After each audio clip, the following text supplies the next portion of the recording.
మామ మా డ్రైవర్ కి ఏది ఉన్నా ఏది ఉండకపోయినా ఈ పర్ఫ్యూమ్ మాత్రం ఉండాలి. అది కూడా నేను చీప్ పర్ఫ్యూమ్స్ నేను కొట్టను, కాస్ట్లీవే కొడతాను. ఎందుకో చెప్తాను చూడండి. అదేంటో మీరే చెప్పండి. మామ చీప్ అని చెప్పానని చెప్పి తప్పు అనుకోవద్దు. ఆల్మోస్ట్ మీకు తెలిసిందే, బండి ఎక్కిన తర్వాత వీళ్ళకి గబ్బు స్మెల్ అనేది రాకూడదు. వీళ్ళకి అట్టగంటావా? అయితే సరే. ఇంట్లో ఉన్నప్పుడు ఏమో తెలియదు కానీ బైక్ వస్తే మాత్రం ఇలాంటివి అసలు వదలను. అది కూడా అక్కడ ఫ్రీగా ట్రై మీ అని పెట్టుంటే వాడకుండా ఉంటావా? ఈ టెక్నిక్ తెలియక ఇన్నేళ్ళ నుంచి అనవసరంగా ఎన్ని ఉన్నానండి. ఇంకా మామూలుగా చెప్పాలంటే నేను చాలా వీడియోలో చెప్పున్నాను, నేను వాడేదే గట్టి కొడితే ఫాగ్ వాడతాను, లేకపోతే ఇక్కడ 5 రియాల పర్ఫ్యూమ్స్ ఉంటాయి తక్కువ రేట్లో, అవి వాడతాను.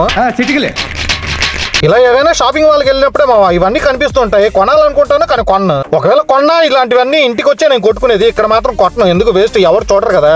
నువ్వేమంటే అదే అది నమ్మబడవ. ఈ రేట్లు కూడా చూడను ఏ రేంజ్ లో ఉన్నాయా. ఒకటి వచ్చి 70, 80, 65. మన ఇండియా డబ్బులు వేసుకుంటే 1400, 1500 ఆ రేంజ్ లో ఉన్నాయి. లక్ష కాకపోతే 4 పడేస్తామే. అందుకే ఇలా బయట వచ్చినప్పుడల్లా కొట్టుకుంటాను, ఎందుకంటే మళ్ళీ కొంటానో లేదో కూడా నాకు తెలియదు. అదేందమ్మా ఇక్కడ వాడిందేమో 2-3 రోజుల వరకు స్మెల్ పోదు. అదే మనం కొనుక్కుని ఇంటికాడ వాడింది మాత్రం 1 రోజులో వెళ్ళిపోతుంది.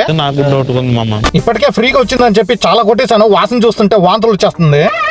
ఏంటి బాబా అన్న, ఇంకోసారి ఫ్రీగా వచ్చిందని చెప్పి చాలా కొట్టేశాను. వాసన చూస్తుంటే వాంతులు వచ్చేస్తుంది.